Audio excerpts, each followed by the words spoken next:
Question पहिला के छ म पढेर सुनाउँछु बुकमा हेर।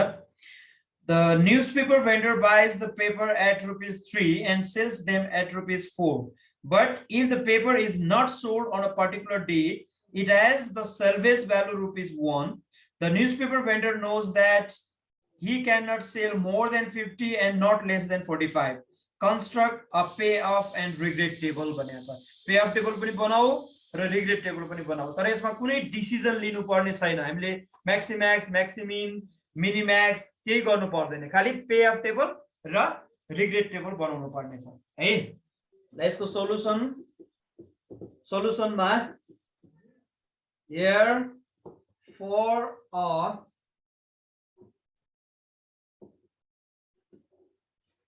न्यूजपेपर, एउटा न्यूजपेपर को लागि कस्ट प्राइस कति छ?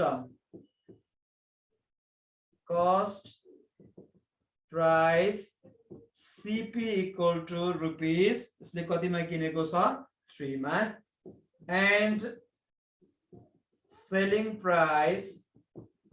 SP इक्वल टू रुपीस, यसले कतिमा बेचेको छ? 4 मा बेचेको छ। 3 रुपैयाँमा किन्ने 4 रुपैयाँमा बेच्ने गरेको छ है। त्यसपछि but if the paper is not sold on a particular day, कुनै दिनमा त्यो बिक्री भएन भने it has the salvage value ₹1. अब salvage value नै भनेर दियो, यसमा कम्पेन्सेसन उसले पाउने भयो। पुरै टोटल्ली घाटा नपर्ने भयो कि 3 रुपैयाँमा किनेर ल्याएको थियो, त्यही दिनमा बेच्यो भने 4 रुपैयाँमा बेच्छ भनेको 1 रुपैयाँ नाफा हुन्छ। त्यही दिनमा बेच्न सकेन भने अर्को दिनमा बेच्नु पर्यो भने 1 रुपैयाँमा बेच्छ, घाटा कति हुन्छ? जम्मा 2 रुपैयाँ मात्रै हुन्छ, किनभने 3 रुपैयाँमा किनेर ल्याएको छ, उसलाई लस चाहिँ 2 रुपैयाँ मात्रै हुन्छ है। यदि सेल्भेज भ्यालु नभइदिएको भएदेखि उसलाई पुरै टोटली 3 रुपीस नै 3 रुपैयाँ नै के हुन्थ्यो? घाटा पर्थ्यो है। त्यो भएर सेल्भेज भ्यालु SB चाहिँ कति छ? ₹1 छ है। अब मार्जिनल प्रॉफिट कति हुन्छ? MP भनेको SP माइनस CP हुन्छ, त्यो भनेको ₹4 माइनस 3 गर्दा ₹1 हुन्छ भने मार्जिनल लस ML को फर्मुला सधैं यही नै हो, CP माइनस SB हुन्छ है। SB को भ्यालु 0, सेल्भेज भ्यालु नै भएन भने 0 राख्दिने, छ भने जति छ त्यति राख्दिने है। भनेको रुपीस कतिमा किनेर ल्याएको थियो? 3 माइनस सेल्भेज भ्यालु चाहिँ यसको कति छ? 1 गर्दा कति भयो? 2 चाहिँ उसलाई मार्जिनल लस हुन्छ है। मार्जिनल प्रॉफिट चाहिँ 1 रुपैयाँ हुन्छ, लस भयो भने 2 रुपैयाँ लस हुने भयो है। ल यसमा हामीलाई चाहिने भ्यालुहरु चाहिँ यति नै हो। र अब हामी सपोज गरौँ let S equal to stock and D equal to demand. Normally हामीले सपोज गर्नुपर्ने यही नै हो। र यहाँ के सोध्दा newspaper vendor knows that he cannot sell more than 50 and not less than 45. 45 भन्दा कम पनि होइन र 50 भन्दा बढी, 45 भन्दा कम्तीमा 45 वटा उसले बेच्न सक्छु भन्ने लाग्छ भने 50 वटा भन्दा बढी बेच्न सक्दिन भन्ने उसलाई लाग्छ भने अब उसले यो पे अफ चाहिँ कति कति पाउँछ, कुन क्राइटेरियामा, कुन कन्डिसनमा भनेर पे अफ टेबल र रिग्रेट टेबल चाहिँ हामीले कन्स्ट्रक्ट गर्नुपर्ने छ। यसको लागि म टेबलको फर्मेट बनाउँछु। पे अफ टेबलको पहिला पे अफ टेबल है। पे अफ टेबलको लागि कम्तीमा उसले कतिवटा बेच्न सक्छु भन्ने लाग्छ रे 45 र बढीमा कतिवटा सम्म 50 भनेपछि कतिवटा केसहरु हुने भयो यसमा? 45, 46, 47, 6वटा केसहरु हुने भयो है। 6 केसहरु हुने भयो। र त्यही अनुसार हामीले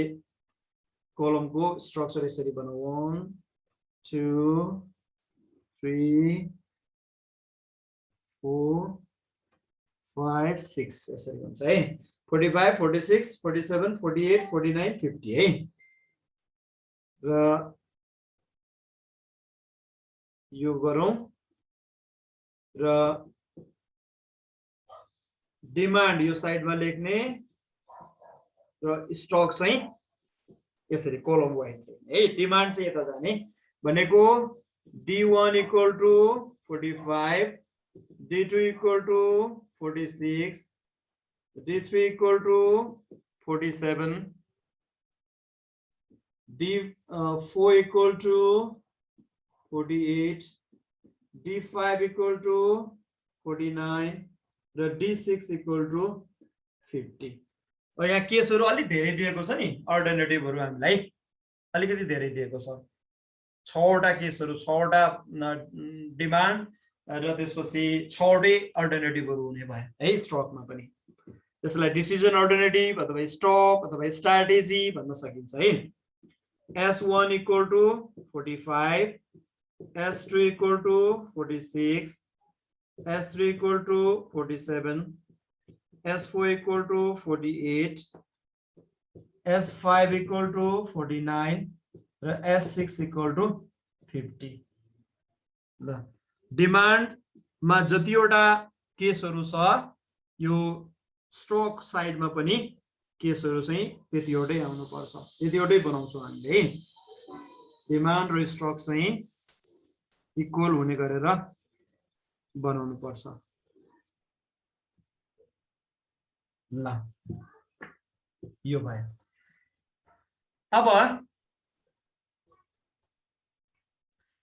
अब यस पछाडी यो अगाडिको यो क्याल्कुलेसनलाई मैले मेटाउँछु हामीले याद गरौं सीपी कति छ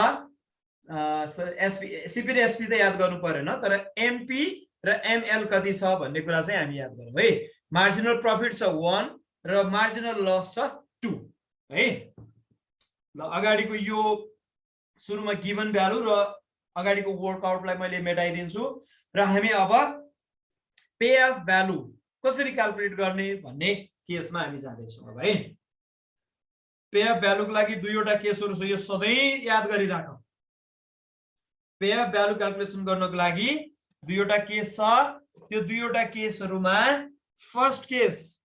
जहिले पनि के हुन्छ फर्स्ट केस भनेको when केस फर्स्ट मा when अब यो टेबल बनाइसकेपछि तिमीले के गर भने यो पहिलो जस्तो S1 D1 मा S2 D2 मा S3 D3 मा S4 D4 मा S5 D5 मा र S6 D6 भनेको यो पुरै डायगोनल जुन सेलहरु छ नि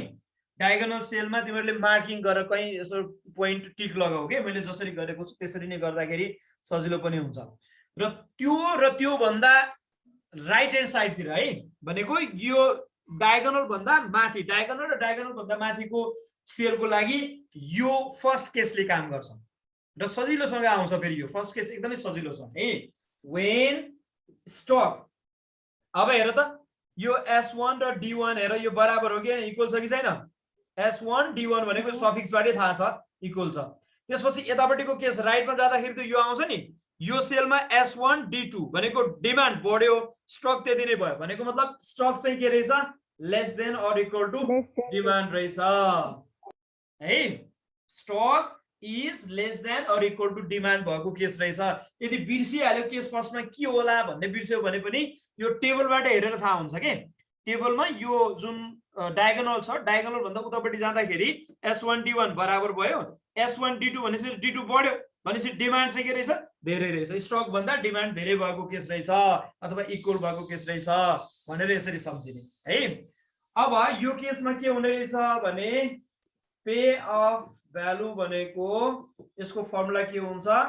MP इन्टु S किन भन्दा डिमान्ड बढे पनि उसँग स्टकमा जति छ त्यति नै सामान बेच्ने हो जति सामान बेच्छ त्यतिमै के हुने उसलाई पे अफ प्राप्त हुने हो प्रॉफिट प्राप्त हुने हो है र यसमा लस हुँदैन केस फर्स्टमा लस कहिले पनि हुँदैन किनभने उसको स्टकमा सामान बाँकी रहदैन सामान बाँकी रह्यो अनसोल्ड भएर बाँकी रह्यो बिक्री हुन बाँकी रह्यो भने बल्ल लस हुन्छ है बिक्री हुन बाँकी रह्यो भने लस हुन्छ सेल्भेज भ्यालु छैन भनेदेखि के हुन्छ लस भएर जान्छ सेल्भेज भ्यालु छ भने पनि थोरै लस हुन्छ र लस चाहिँ हुन्छ नै है त्यो भएर स्टक कम छ डिमान्ड बढी छ भने लस हुँदैन तर यो तल्लो केसमा के हुन्छ स्टक भन्दा डिमान्ड के हुन्छ कम हुन्छ स्टक बढी हुन्छ डिमान्ड कम हुन्छ त्यो हुने बित्तिकै उसलाई के भएर जान्छ लस भएर जान्छ है त्यो लस चाहिँ कति हुन्छ भन्ने कुरा हामीले क्याल्कुलेसन गरेर देखाउने ल अब एमपी इन्टु एस एमपी कति छ प्रफिट उसलाई कति भएको छ 1 रुपैयाँ हो कि हैन इन्टु एस एस कति हुन्छ भन्ने थाहा छैन भनेपछि त खाली पे अफ भ्यालु भनेको एस सँग इक्वल हुने भयो अब हेर है क्याल्कुलेसन नगरिकन पनि कसरी यो भ्यालु टेबलमा राख्न सकिन्छ भन्ने कुरा म पहिला टेबलमा राखेर भ्यालु देखाउँछु त्यसपछि यतापट्टि क्याल्कुलेसन गर्दाखेरि कति सजिलो हुन्छ भन्ने कुरा हेर है ल अब कुनै एउटा चाहिँ यो सुरुको भ्यालु चाहिँ क्याल्कुलेसन गरौँ न ल सुरुको भनेको S1 D1 यो S1 D1 भनेको भ्यालु S1 D1 यो पे अफ भ्यालुको फर्मुला के रहेछ यहाँ अहिले के आयो S मात्रै आयो नि MP को भ्यालु 2 भएको भए 2S आउँथ्यो 20 भएको भए 20S आउँथ्यो 1 भएपछि 1 इन्टु S भयो S मात्रै भयो त्यो S मात्रै फर्मुलाबाट S आएको होइन यहाँ भ्यालु MP को भ्यालु 1 भएको हुनाले S भयो है र D1 S1 D1 को लागि यो सेल को लागि S को भ्यालु कति छ हेर त यो सेल को S को भ्यालु 45 हो कि हैन 45 हो अनि यो 45 यो भन्दा पछाडीका सबै सेल को लागि यही 45 हुन्छ भनेको S1 D2 S1 D3 S1 D4 S1 D5 र S1 D6 यो सबैको लागि के हुन्छ भ्यालु 45 नै हुन्छ अब है अझ यो पछाडीको 45 यता पछाडी भ्यालु सबै 45 हुन्छ भन्नु भन्दा पनि पहिला हामीले अझै के क्याल्कुलेसन गर्न सक्छौं मैले यो टेबलमा यो क्याल्कुलेसन गरेको भ्यालु यसमा लगेर राख्दिए है अब पहिलो डायगोनल एलिमेन्ट आयो पहिलो डायगोनल सेलको भ्यालु 45 आयो भने अब अर्को डायगोनल सेलको भ्यालु कति हुन्छ भन्दा हामीले सजिलैसँग निकाल्न सक्छौं के कसरी भन्दा अब के गर्ने 45 मा मार्जिनल प्रॉफिट कति छ 1 हो कि हैन मार्जिनल प्रॉफिट 1 हो भने 45 मा +1 गरेर यहाँ आउँछ फेरि यसमा +1 गरेर यो आउँछ यसमा +1 गरेर यो आउँछ यसरी यो डायगोनल एलिमेन्टहरु निकाल्नको लागि हामीले के गर्न सक्ने रहेछौं पहिलो डायगोनल एलिमेन्ट जति आउँछ त्यसमा प्लस एमपी गर्दै जाने मार्जिनल प्रॉफिट थप्दै जाने अहिले 1 भएको भने +1 हुने भयो यदि मार्जिनल प्रॉफिट 20 भइदिएको भए यसमा +20 गर्दै जानु पर्थ्यो भनेपछि यो कति हुने भयो 46 यो 47 यो 48 यो 49 र यो 50 हुने रहेछ ठीक छ अब यो कुनै एउटा रो को भ्यालु क्याल्कुलेसन गरेपछि फर्स्ट केसमा यो पछाडीको राइट साइडको भ्यालुहरु सबै के हुन्छ सेम हुन्छ S1 अब S2 D2 को पालो आयो S2 D2 कति हुने रहेछ 46 किन क्याल्कुलेसन यता माथि हेर्नै परेन त्यही टेबल हेरेर थाहा भइहाल्यो त्यसपछि त्यो भन्दा पछाडीका सेलहरु भनेको S2 D3 S2 D4 S2 D5 र S2 D6 हुन् यी सबै कति हुन्छ 46 नै हुन्छ 46 भयो त्यसपछि अर्को पालो आयो S3 D3 केस फर्स्टमा आउने भनेको 1 1 2 2 3 3 4 4 5 5 6 6 यसरी जान्छ है केस फर्स्टमा त्यहीबाट स्टार्ट हुन्छ अर्को कति भयो त 47 छ त्यसो भए S3 D4 यो भन्दा पछाडीको है यो पनि 45 47 यो पनि 47 सबै 47 भयो पछाडीको भनेको S3 D3 त्यहाँबाट स्टार्ट गर्यो हामीले S3 D6 सम्मको भ्यालु आयो हैन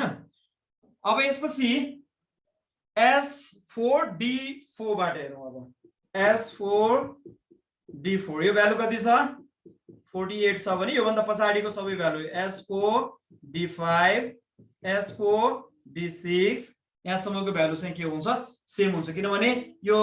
स्टक भन्दा डिमान्ड बढी चाहिन्छ भनेको मतलब S4 D5 डिमान्ड बढी छ S4 D6 यो 4 भन्दा 6 बढी भयो S को यो 4 भन्दा 5 बढी भयो यो 4 र 4 इक्वल छ इक्वल अथवा D बढी भएको भने चाहिँ यतिकै पनि नहेरिकन पनि हामी लेख्न सक्छौं त्यस्तै अर्को S5 D5 बाट स्टार्ट गर्नु पर्यो S5 D5 भनेको यो कति छ 49 छ यहाँ क्याल्कुलेसन गर्नै पर्दैन त्यो टेबल हेरेर राखिदिए भयो देखाउनु त पर्यो हैन देखाउँछौ हामीले यहाँ तर टेबलबाटै डाइरेक्ट लेख्न पाइयो त्यसपछि अर्को S5 D6 सम्मको भ्यालु सेम भयो भने लास्टमा S6 D6 को भ्यालु छ 50 यो भन्दा पछाडी अर्को भ्यालु छैन है ल अब यो टेबल चाहिँ कम्प्लिट गरिदियो 48 48 49 र लास्टमा चाहिँ 50 भइहाल्यो ल यो चाहिँ केस फर्स्ट को लागि भयो यसमा के त्यस्तो प्रब्लम छ र छैन होला है यसमा केही प्रब्लम छैन होला सबैमा यही प्रोसेस हो के एक्ज्याक्टली सेम प्रोसेस छ यहाँ यो एमपी फरक हुन सक्छ त्यसले गर्दाखेरि हामीले मल्टिप्लाई गरेर राख्नु पर्ने हुन सक्छ एक पटक अरु बाँकी रहेको भ्यालुहरु चाहिँ एक्ज्याक्टली त्यसरी नै आउने भयो है यहाँनिर चाहिँ तिमीले अरु केसमा के या 1 भन्दा बाहेक s भन्दा बाहेक अरु नम्बर आयो भने के गर्ने एमपी को भ्यालु मानौ कि यहाँ 5 रहेछ भने 5s हुन्छ नि यहाँ यो 5 इन्टु त्यसपछि s भनेको 45 गर्ने 5 इन्टु 45 गर्ने भ्यालु त्यहाँ चेन्ज भएर आउँछ तर यहाँ राख्ने बेलामा चाहिँ अघि नै हामीले चेन्ज गरेर राखिसकेका हुन्छौं यहाँ 5 इन्टु 46 गर्ने त्यही अनुसारको भ्यालु आउँछ 5 इन्टु 47 गर्ने त्यही अनुसारको भ्यालु हुन्छ त्यहाँ हामीले क्याल्कुलेटर युज गरिराख्नु पर्दैन के त्यस्तो केसमा डाइरेक्टली त्यहाँ आउने भ्यालु लेखिए भयो ल फर्स्ट केस यो भयो अब सेकेन्ड केसमा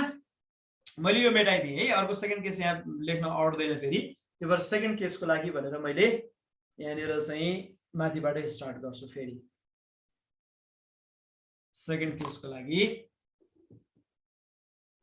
case second when s is stock is greater than demand अब डिमान्ड भन्दा स्टक धेरै भयो भने अब के हुन थाल्छ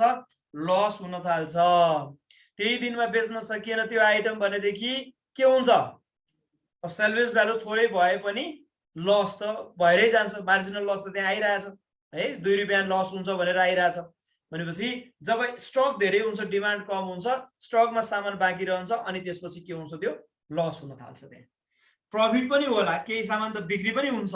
है टोटली सबै लस भएर त जाँदैन तर सबै आइटम बेच्न नसकेपछि केही न केही थोरै आइटम के भन्छ अनसोल्ड हुने बित्तिकै लस हुन सुरु गर्छ भनेपछि यो सेकेन्ड केस चाहिँ लस पनि सँगसँगै आउने केस हो त्यो भएर यसको फर्मुला के हुन्छ पे अफ भ्यालुको लागि पे अफ भ्यालु भनेको मार्जिनल प्रफिट भनेको जति बिक्री हुन्छ सोल्ड आइटम हुन्छ त्यसमा प्रफिट हुन्छ र अनसोल्ड आइटममा के हुन्छ लस हुन्छ सोल्ड आइटम भनेको के हुन्छ यसमा हेर त जस्तो यहाँ एक्जाम्पल यही सेलमा हेरौँ न स्टकमा 46 छ डिमान्ड 45 भएर आयो कति बेच्छ यसले डिमान्ड बराबर बेच्छ कि स्टक बराबर बेच्छ भन्दा उसले डिमान्ड बराबर अनि त्यही बेचेकै आइटममा उसले के गर्छ प्रफिट कमाउने हो है त्यो भएर प्रफिट केमा हुन्छ डिमान्डमा हुन्छ स्टकमा हुँदैन स्टक धेरै छ डिमान्ड थोरै छ जुन थोरै छ त्यही नै हुन्छ बिक्री स्टक थोरै छ भने स्टक बराबरको बिक्री हुन्छ डिमान्ड थोरै छ भने डिमान्ड बराबरको बिक्री हुन्छ अघिल्लो फर्स्ट केसमा स्टक बराबर बिक्री हुन्थ्यो त्यो बराबर एमपी इन्टु एस भयो लस नै हुन्थेन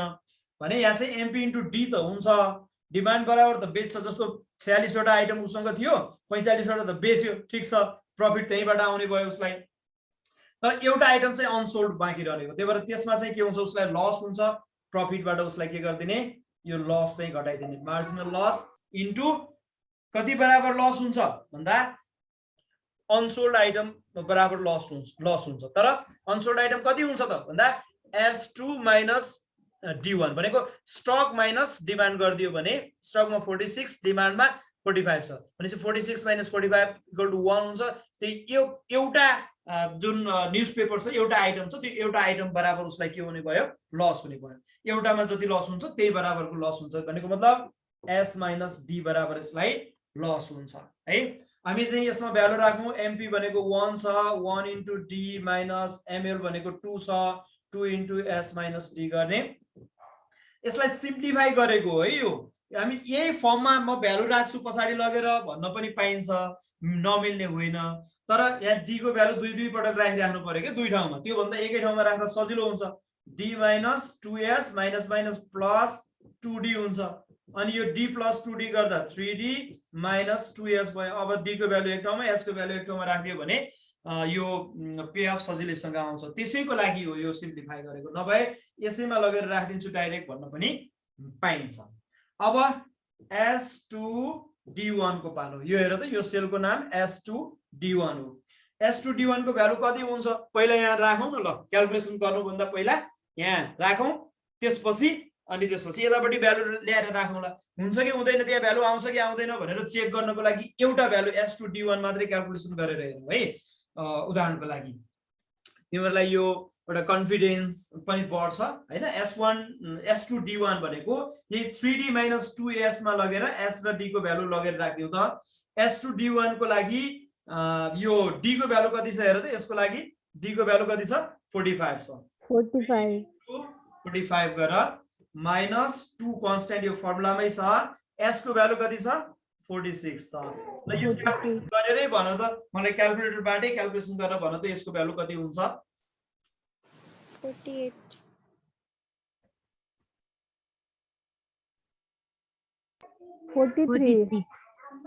है 43 ल यो 43 आयो यो कसरी आयो 43 भन्ने कुरा अब हेर त म यसलाई यो सर्टकट मेथडमा कसरी राख्न सकिन्छ भन्ने कुरा यो 43 कसरी आयो भने मैले यो कलम वाइज हेर्दाखेरि सेकेन्ड केसमा है सेकेन्ड केसमा कलम वाइज हेर्ने फर्स्ट केसमा रो वाइज हेर्ने त्यसरी रोमा जान्छ भने सेकेन्ड केस कसरी आउँछ कलम वाइज आउँछ अब कलम वाइज हेर्ने हो भने यो 45 थियो कलममा कसरी चेन्ज हुँदै जान्छ भन्दाखेरि यो 45 मा मार्जिनल लस माइनस गर्दिने अघि योबाट यो केस 45 बाट 46 आउँदाखेरि मार्जिनल प्रफिट प्लस प्लस गर्दै आएको हो डायगोनलको एलिमेन्टहरु भने अब कलमको एलिमेन्ट कसरी आउँछ 45 मा मार्जिनल लस माइनस गर्दिने मार्जिनल लस कति छ अहिलेको यो क्वेशनमा 2 छ भने 45 मा -2 गर्दिने 43 भयो 43 मा -2 गर्दिने कति आउँछ 41 भयो यसरी -2 गर्दै गयो भने यी भ्यालुहरु सबै आउँछन् है त्यो भ्यालुहरु ल्याउनको लागि अब के गरौं भन्दा यो भ्यालु चाहिँ पुट गरौं यहाँ तर क्याल्कुलेटर हामीले युज गर्नै पर्दैन क्याल्कुलेटर युज गर्नै पर्दैन जस्तो हेर है यो भ्यालु कति हुन्छ अरे -2 गर्दिएपछि 41 हुन्छ त्यसो भए यहाँ लेख्न त लेखौं न S3 D1 मा भ्यालु चाहिँ राखौं भ्यालु राख्ने भनेको 3 इन्टु यसको लागि D को भ्यालु कति थियो 45 इन्टु -2 इन्टु यो S को भ्यालु कति छ 47 गर्दाखेरि कति भयो 41 हुने रहेछ अब यहाँ क्याल्कुलेटर हालि राख्नु पर्यो समयको बचत भएन अब यति भएपछि हैन त्यसपछि यो S3 D2 यो कलम वाइज गए पनि हुन्छ हुन त S3 D2 भनेको 3 इन्टु S को भ्यालु कति हुन्छ अरे D को भ्यालु कति हुन्छ यसमा 46 -2 इन्टु अनि S को भ्यालु 47 यो भ्यालु कति हुन्छ हेर त 46 मा -2 गर्दियो 44 हुन्छ अब यो 44 यहाँ डाइरेक्ट लेखिदिए भयो हैन अरु त एक्जाममा वर्किङ नोट नदेखाउने हुन्छ र के नदेखाउने यही साइडको वर्किङ नोट देखाउनै पर्छ भन्छ र यो त्यस्तै माइनस यो त देखाउनु पर्यो यो देखाउने तर त्यहाँनिर चाहिँ त्यो भ्यालु क्याल्कुलेसन गर्दाखेरि यो टाइम चाहिँ हामीले धेरै कन्ज्युम गरिराख्नु पर्दैन क्याल्कुलेटर हाल्नु पर्दैन भ्यालु त्यहाँ आइराखेको हुन्छ पहिले नै यो चाहिँ देखाउनु पर्छ यो देखाऊ अरु चाहिँ क्याल्कुलेसन बढी गरिराख्नु पर्दैन त्यसपछि S4 D1 मा कति हुन्छ 3 इन्टु 45 -2 इन्टु 48 S4 D2 मा 3 इन्टु 46 -2 इन्टु 48 S4 D3 मा 3 इन्टु 47 -2 इन्टु 48 भनेको मैले यो रो को भ्यालुहरु राख्दै छु यसमा -2 गरे त कति हुन्छ 39 हो त्यसपछि -2 गरे 42 -2 गरे 45 ल यही भ्यालु 39 42 45 क्याल्कुलेसन गर्नै परेन भ्यालु राखिदियो त्यसपछि आन्सर आइहाल्यो हैन ल यस्तै अब यही प्रोसेसबाट गर्ने हो पछाडीको पनि मैले क्याल्कुलेसन गरौँ अब यो S5 D1 वाला S5 यो चाहिँ यही मेथडबाट तिमीहरु आफै पनि गर्न सक्छौ होला जस्तो लाग्छ S5 D1 मा चाहिँ 3 इन्टु 45 minus 2 into 49 गर्दा कति आउँछ -2 गरेर त 37 हो कि हैन 37 त्यसपछि S5D2 मा चाहिँ S5D2 यसमा 3 into 46 40. minus 2 into 49 यो कति हुन्छ 40. 40 हुन्छ ल अब यही प्रोसेसबाट हामीले के गर्न सक्छौं अरु बाँकी रहेको क्याल्कुलेसनहरु पनि गर्न सक्छौं टेबलमा चाहिँ कति आउँछ यो 45 minus 2 गरेर त 43 यहाँ 46 यसमा कति हुन्छ 35 यो हुन्छ 38 यो हुन्छ 41 यो हुन्छ 44 र यो हुन्छ 47 ल यसरी हामीले पे अफ टेबललाई चाहिँ हामी कम्प्लिट गर्न सक्छौं यही प्रोसेसबाट हामी कहाँसम्म जानु पर्यो S6 D5 सम्म जानु पर्यो है पे अफ भ्यालुहरु क्याल्कुलेसन गर्दै S6 D5 सम्म पुग्ने बाँकी रहेको सेलहरुमा चाहिँ यही मेथडबाट क्याल्कुलेसन गर्ने है र यस पछाडी हामीलाई सोधेको अर्को के हो रिग्रेड टेबल हो रिग्रेड टेबल बनाउनको लागि हामीले पे अफ टेबलकै फर्म्याटमा के गर्नुपर्ने हुन्छ अर्को टेबल बनाउनु पर्ने हुन्छ जसलाई रिग्रेड टेबल भन्छ र रिग्रेड टेबल हामीले यसभन्दा अगाडि नै पनि क्लासमा मैले गरिसकेको छु कसरी रिग्रेड टेबल आउँछ भन्ने कुरा रिग्रेड भ्यालु कसरी निकाल्ने भन्ने कुरा डिसिजन लिनु पर्यो भने हामीले स्टक तिरबाट स्ट्र्याटेजी तिरबाट जानुपर्छ भने यो रिग्रेड भ्यालु फाइन्ड आउट गर्नको लागि हामी कताबाट जानुपर्छ डिमान्ड तिरबाट जानुपर्छ डिमान्ड को पर्टिकुलर डिमान्ड को मैक्सिमम पे अफ बाट बाँकी पे अफहरु माइनस गर्दिने मैक्सिमम पे अफ बाट बाँकी पे अफहरु माइनस गरिदियो भने त्यसरी आउने भ्यालुलाई पे अफ भ्यालु भन्छ र त्यो भ्यालुलाई टेबलमा हामीले प्रेजेन्ट गर्यो भने त्यो टेबल नै के हो रिग्रेड टेबल हो ल रिग्रेड टेबल कसरी बनाउने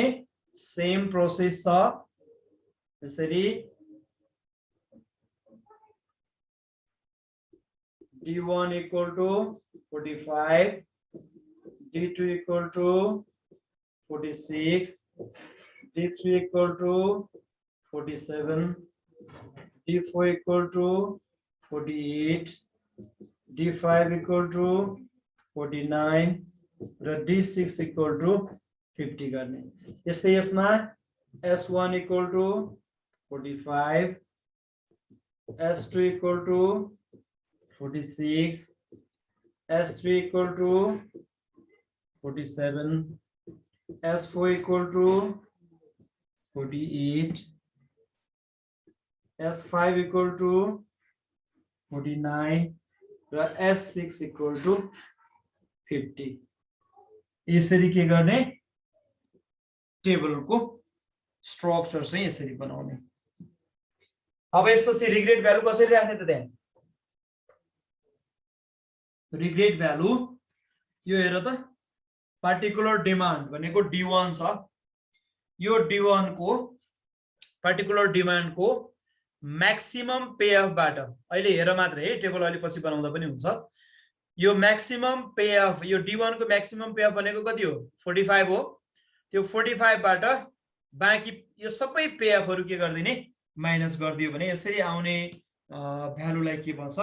पे अफ भ्यालु भन्छ र ती भ्यालुलाई हामीले लिस्टिङ गर्यो भने त्यो नै के हो पे अफ टेबल हो जस्तो 45 बाट 45 माइनस गर्दिने यो 0 भयो 45 minus 43 2 45 minus 41 4 45 minus 39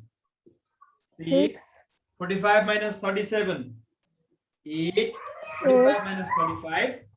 10 10 2 को डिफरेन्स आयो भने यस्तै अर्को D2 को लागि 45 यसमा म्याक्सिमम पे अफ भनेको कति छ 46 छ 46 बाट 45 माइनस गर्ने 1 46 minus 46 0 46 minus 44 2 46 minus 40 46 minus 42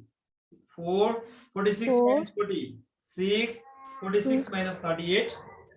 8 त्यसपछि अर्को यसको D3 को म्याक्सिमम पे अफ भनेको 47